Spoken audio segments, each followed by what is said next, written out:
So basically the exchange is he's like, is your salmon pink? Obviously a vagina reference, all right? And then she's like, yeah, it's pink and it's moist. And he's like, what else? Does it get wet? What else gets pink and moist? And it's like, first off, she was obviously implying vagina already with the salmon. Like, what are you doing? But then on top of that, she then goes, oh my God, you're gross. Oh my God, I wasn't even talking about that. I was just talking about the salmon. It's like, neither of you were talking about the salmon. Stop it.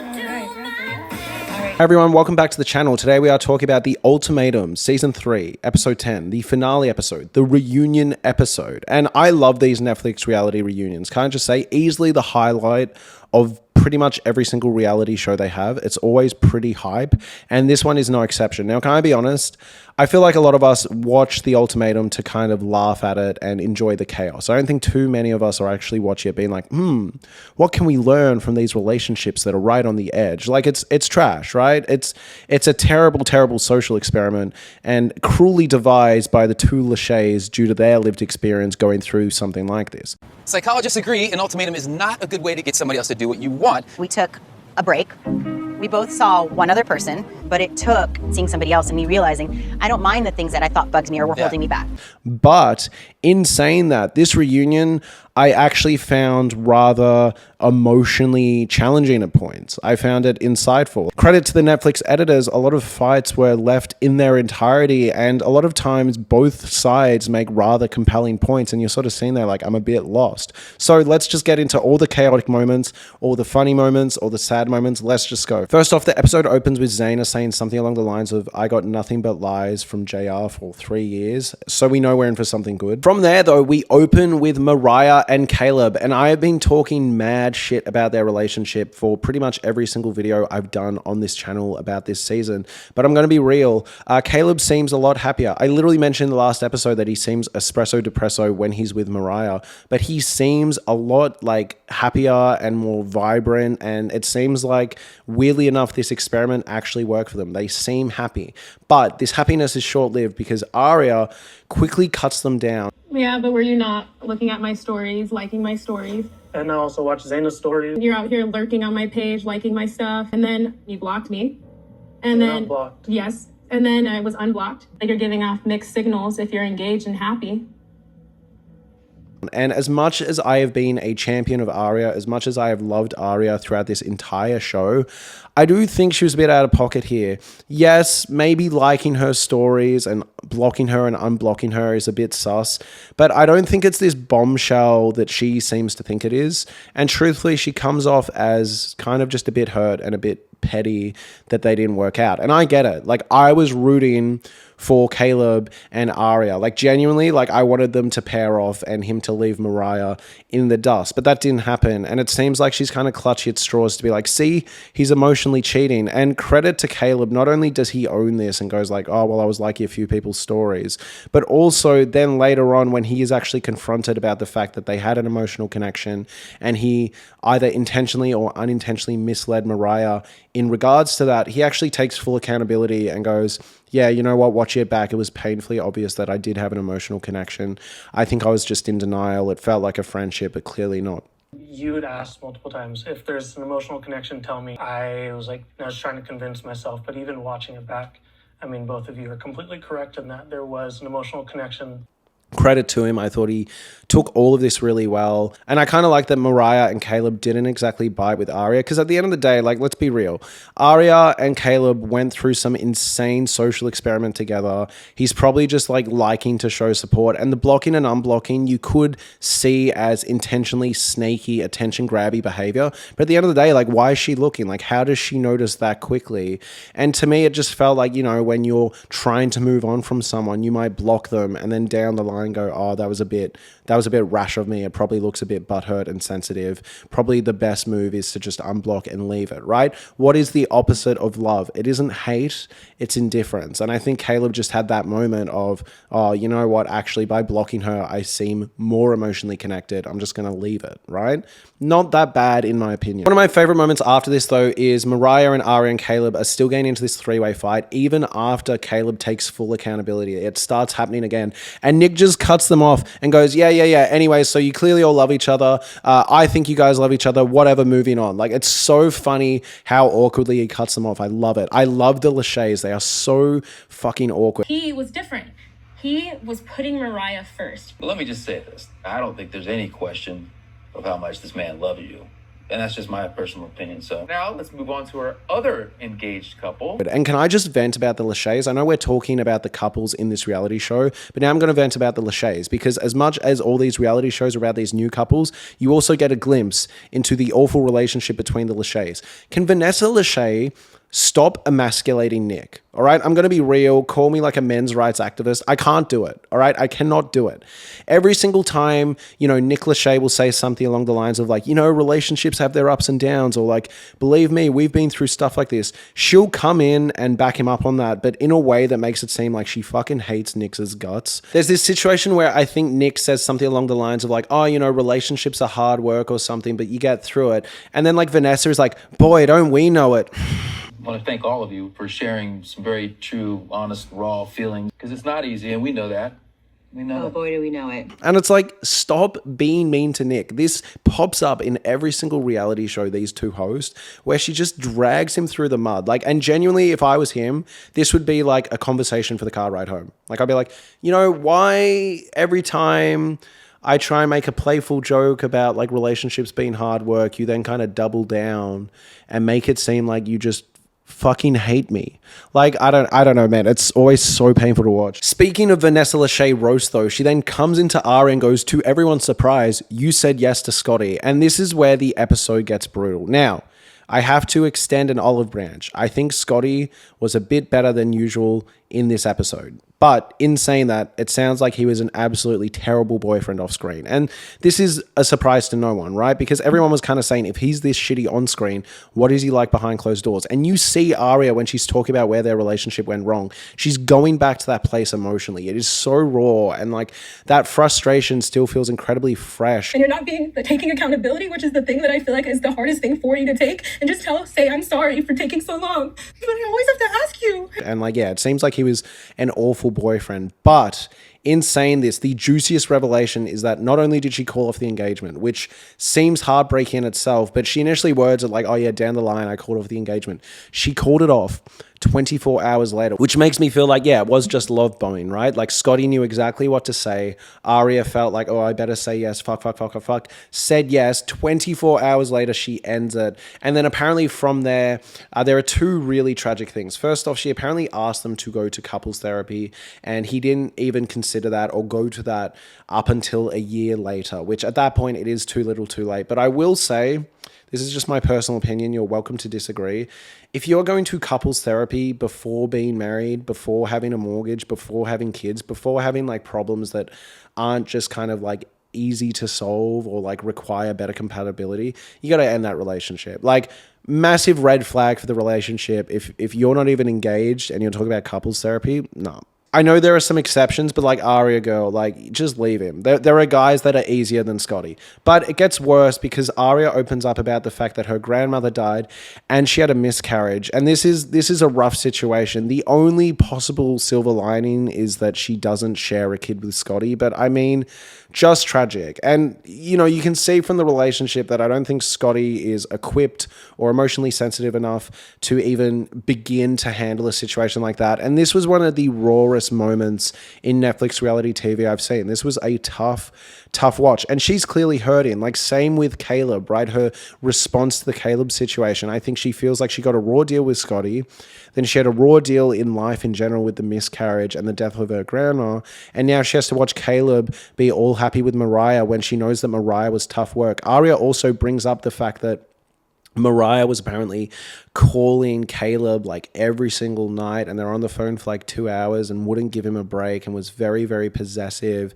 And Caleb was opening up to her about how full on this stuff was. So it kind of confirms what I was saying in earlier episodes. But again, it seems like they're really happy now. And I think that's really tough for Arya to see after the year she's had with the demonic Scotty. I will be straight up though, when she was complaining about Scotty, when she said the engagement got called off and Scotty and her are no longer together, there was a primal part in my stomach, in my chest, that wanted to leap out and say, Caleb, Leave Mariah. Go for Arya. She's right there. Forgive her for chewing you out. Pair off with her, please. Just do it right now. Go. Cuck Mariah. Then this brings us to the weirdest moment. Like, genuinely, the weirdest moment of the Ultimatum Season 3. Like, weirder than anything else I've covered, all right? This is the moment where Nick Lachey turns to the camera and goes, not only were you working out problems in your marriage, but you were working out on your hard bodies. The ultimatum is a true test, and this season, as you all try to navigate its challenges, there seemed to be one thing that always helped. Sometimes for things to work out, you just needed to work out. And then it proceeds to have this weird montage of all of the people working out, like every single scene of them working out, hard cuts smashed together. Season, you build lasting connections and lean muscle. And the way it was going, I was like, oh, this is going to be like a commercial. It's going to cut to all these different like fitness equipment brands or something, right? And then at the end be like, thanks to Lifetime Fitness for sponsoring the Ultimatum. But no, like not at all. It's just this weird, slightly sexualized workout montage for no good reason. Get out, help burn more calories. Oh, okay. While you were running from commitment. And then afterwards, Nick Lachey and everyone else is like, wow, that was great. And it's like, no, it wasn't. That felt like I was violated, to be honest. Then we have this weird moment where Nick Lachey goes, now time for our fitness god, in reference to JR, and our toxic positivity queen, Zena. He's our fitness king, and she's our toxic positivity queen.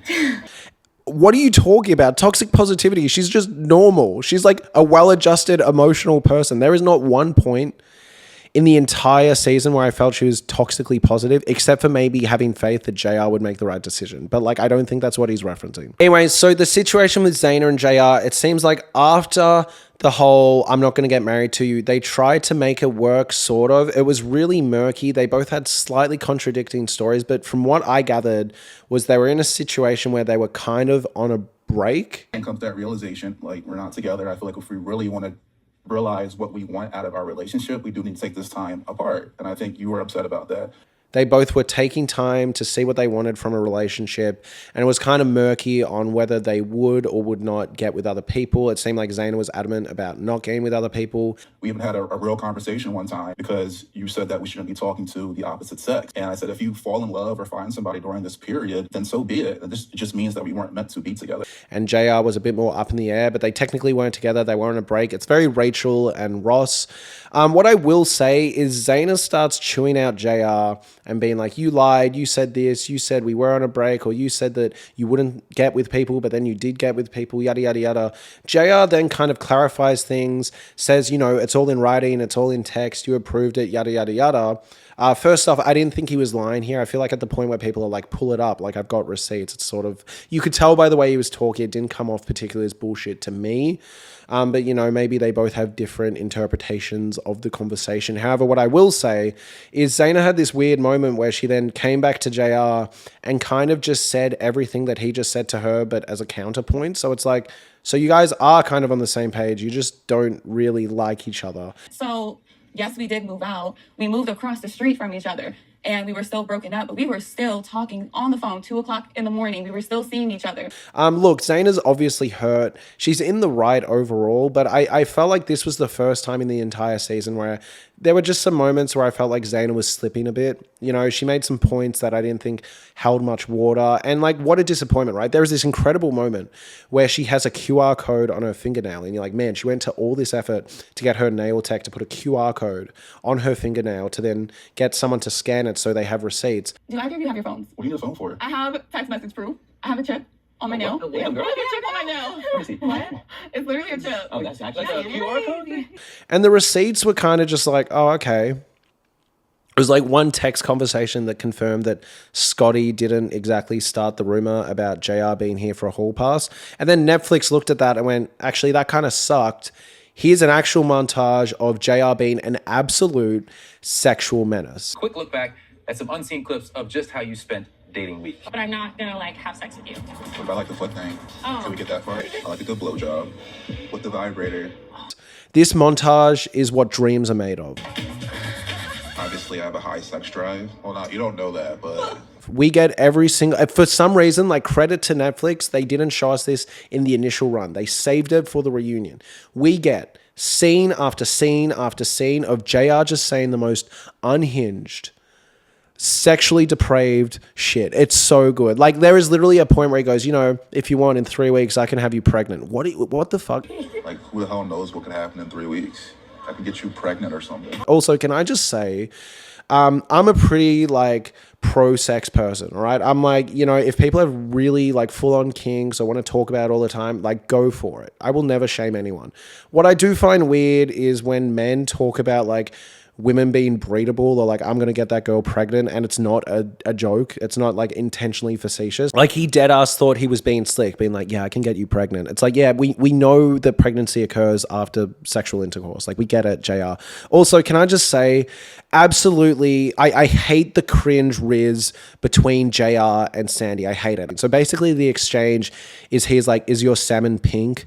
Obviously a vagina reference, all right? And then she's like, yeah, it's pink and it's moist. And he's like, what else? Does it get wet? What else gets pink and moist? And it's like, first off, she was obviously implying vagina already with the salmon. Like, what are you doing? But then on top of that, she then goes, oh my God, you're gross. Oh my God, I wasn't even talking about that. I was just talking about the salmon. It's like, neither of you were talking about the salmon. Stop it. Salmon? Yeah. Okay. Is it dry or is it juicy? No, it's nice and moist. Nice and juicy. Like you?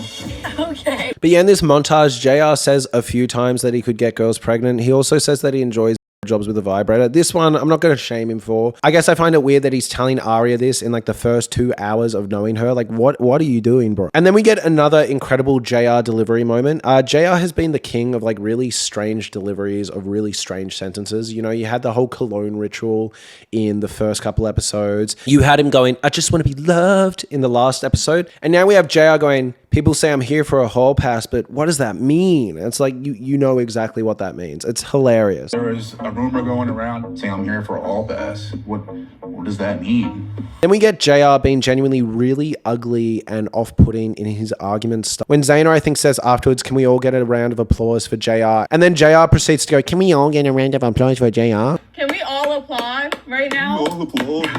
What do you... Like, bruh, like, it is the curse level mockery. You better quit it, mister. There'll be consequences. Oh! I can't do it. I can't do it. It's gross and off-putting. I hate when people do that. Ugh. JR defends himself and says that some of the flirting was mutual, especially with Sandy. You know, Sandy starts pulling the victim card again and goes like, it's so awful to see you flirting with everyone and talking super sexual about me. And JR goes, to be fair, it wasn't just me. You were doing that also, which like we literally saw in that salmon clip. But of course, she did the whole like, oh my God, I was talking about salmon, not my vagina. But it's like, you were. Then we have Vanessa very calmly asking JR like, oh, like, is there any truth to the hall pass thing? Hey, JR, when you said I'm here on that vibe, I'm here for a hall pass. And he loses his shit and starts yelling. He's like, why would I want to be here if I want a hall pass? I was taking out of context. I'm not here for a fucking... context is your word of the hall pass. Why would I come here? I'll just break up with with your ass and get a girl back in LA. It was like, whoa, dude, like actually settle down. Again, I was talking earlier in this video about the fact that this was the first episode of the Ultimatum that was really quite confronting at a few different points. And this was one of them. I was like, ooh. Guys, just while I've got you, I do memberships for this channel. I would love if you could consider getting one. It really helps out the channel and helps me grow. What's included in the membership is once a week, I am doing a sort of book club where I'm talking about a TV show. Currently, I'm covering Tell Me Lies Season 1. I'm covering an episode a week. After that, I'll let members vote on which show I cover next. On top of that, every 3 to 4 weeks, I also do a quick podcast talking about everything I've seen and watched that I don't have time to do full videos on. So you basically get my thoughts on everything I've seen and watched. This is all for a small cost and it really helps the channel. If this sounds interesting to you at all, please consider getting a membership. Thank you so much, and back to the video. All right, now we have the return of Vanessa and Dave, and this leads to one of the most excruciating parts of the episode. But basically, there is a montage, right, to ease us into it of Dave being a bad flirt. He openly says he's a good flirt, and we get the montage of him being a bad flirt. Very good. When I was single, I was definitely very smooth, just a lot of humor. Hi, I'm Sandy. Hey, just a charismatic talker. You're from LA, right? Orange County. Orange County. Oh, yeah, it's hot there in the summer. Yeah. good stuff. I hated Dave, so that was awesome. Then we have this really awkward interaction with Nick. I am coming round on Nick, but this is painful. Sometimes he comes off as a bit spineless and a bit disingenuous, and this is one of them, right? They get into this stupid word vomit argument about like whether or not Nick said it would be good to see Vanessa because he could get closure, and he's like, I never actually said that. I said it would be good for everyone to see you. And she's like, no, you said it would be good for you to see me. No, I didn't. I meant just like in general. Like it just goes on and on and on. It's like, Nick, drop it. Now, I will say I was really disappointed with Vanessa. Let's play devil's advocate for a bit. Fine. It was really tough to be around Nick, see him have a mental breakdown. He was clearly a lot. There was also alcohol involved. It could not have been easy. But I was really disappointed with her. There were a few uncharitable things she said, one of them being the fact that he lied about being homeschooled when he said he'd done it for a year. Like, yes, technically that's not the same level of homeschool experience, but I genuinely think that might have just been earnest excitement that they both had been through that before. But on top of that, she starts chewing him out about what he put her through. And like, fair enough for a while. You're sitting there and you're like, yeah, it would have been hard, would have been hard, would have been hard. You know, she says, you know, I would give advice and then you would chew me out for the advice I gave you. Like, fine, all right? But he was clearly having a mental breakdown, if not a manic episode.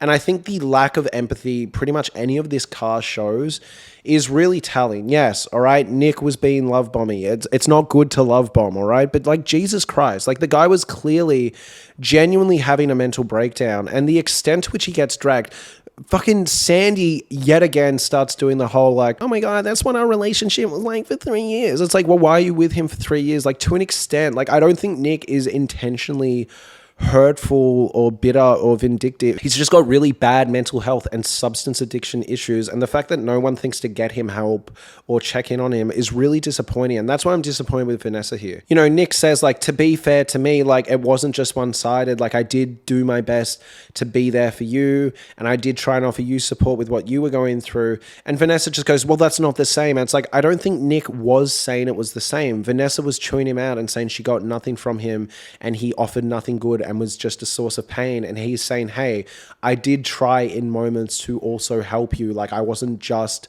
you know, being an emotional burden for you. There were moments where I tried. And for Vanessa to shoot this down in the way she did, I thought, yeah, it's just kicking someone while they're down. I feel bad for Nick because I feel like in the back end of this show, he took accountability and would just sit there and cop everyone's heat and be like, yeah, I fucked up. That was really bad. Yeah, I fucked up. That was really bad. And at what point is he not allowed to, like, at least speak up for himself about some good things he tried to do? At least making an attempt to do something good. And this is unfortunate because then I have to agree with Scotty. Scotty jumps in and goes, hey, I think we're all being a little awful to Nick. I think we're all shitting on Nick, leading to Vanessa to make a joke about, let's not shit on anyone. Also, just when it couldn't get any worse, just as this reunion is ending, Dave gets up and he's like, just important to clarify. It's not that I don't like when Vanessa farts. It's that when she farts, they're so bad and I don't like it. So yeah, you don't like when she farts. Like, that's okay. How is this a good idea? How does this fix anything? You can see it in her face that she's like, bro, fucking hell, why do that? Why? Just weird. And you could tell it, like, he really thought he was having like a funny, goofy, like viral moment. And it's like, very, very like post 2020 Family Guy humor, you know? Nick says that apparently he was not going for a ring, he was going for a note. I don't know if this is real or not. I feel like if that was true, your initial knee-jerk reaction would have just been to be like, I was going for a note, not a ring. But in saying that, I guess his explanation of like seeing the visceral reaction just ended the conversation for me. I guess kind of makes sense. I'm up in the air on whether I think Nick is telling the truth, but why would he lie at this point? Next, we find out that Nick went to Alcoholics Recovery and Sandy took him to the first meeting and then went on a holiday. It reminds me of when Homer Simpson would dump his elderly father at the nursing home and then go to Disneyland. Nick gives a pretty incredible apology for how he acted, what he did, how regretful and remorseful he is, and I think it's earnest, and I think everyone needs to listen to it. And of course, Sandy and Vanessa still have something to say, which at that point, I'm like, what the fuck are you guys doing? Like, leave him alone. Just like, leave him alone. Leave his life. Just forget about it. Next, we find out that Zena froze her eggs, and similar to the Arya miscarriage, I genuinely find this quite sad. I find it sad because throughout the experiment, throughout this reality show, she was talking about how, you know, her biological clock was ticking, not time clock. Can I just say, why do people use the expression time clock instead of biological clock? A clock tells the time. You don't need to put time in front of clock. What else are you using a clock for? Stop it. biological clock. But regardless, Zena froze her eggs, and I find this sad because, yeah, she was consistently talking throughout the experiment about how she wants to be a mother and she wants to get married soon, so she doesn't need to freeze her eggs. Really sad. Finally, they leave us on an awesome note when the Lachey's announced that there is an interactive game for the Ultimatum. How good. You can now experience the same high-stake decisions and drama, if you want to, that will put your love to the test. If you watched my Perfect Match video series, I played the iPad Perfect Match game. I played Lashusi. It was awesome. I loved it. Loved it. These games are trash, but if you play it with friends, it can actually be genuinely really funny. And then finally, we get one final awkward moment with JR, and that's when he tosses the pillow in the air, like, fuck this, I'm done with it, once the kind of camera's cut. And then Zena does the ick face at him. Like, just so cringe. I'm Nick Lachey. And I'm Vanessa Lachey. Here's to love. Like, man baby behavior, in my opinion. Not cool, not funny, not impressive, cringe. Anyways, that concludes the Ultimatum Season 3. Please let me know what reality show or what show or movie you'd like me to talk about next. Memberships were mentioned earlier in this video, but just to add to that, I'm about to finish Tell Me Lies on the membership part of this channel, and users will be able to vote for a new show or movie for me to cover, so maybe it's a good time to consider getting a membership. Members will also start getting these videos early. Normally, I try upload at 6 a.m. Australian time, which comes out to around 5 or 6 p.m. for America, I think. But if you join the membership, you'll get them the moment they upload to the internet, essentially. So you can get some videos, 24 hours to a couple days early, depending on my release schedule. Thank you so much for watching, and have a lovely day.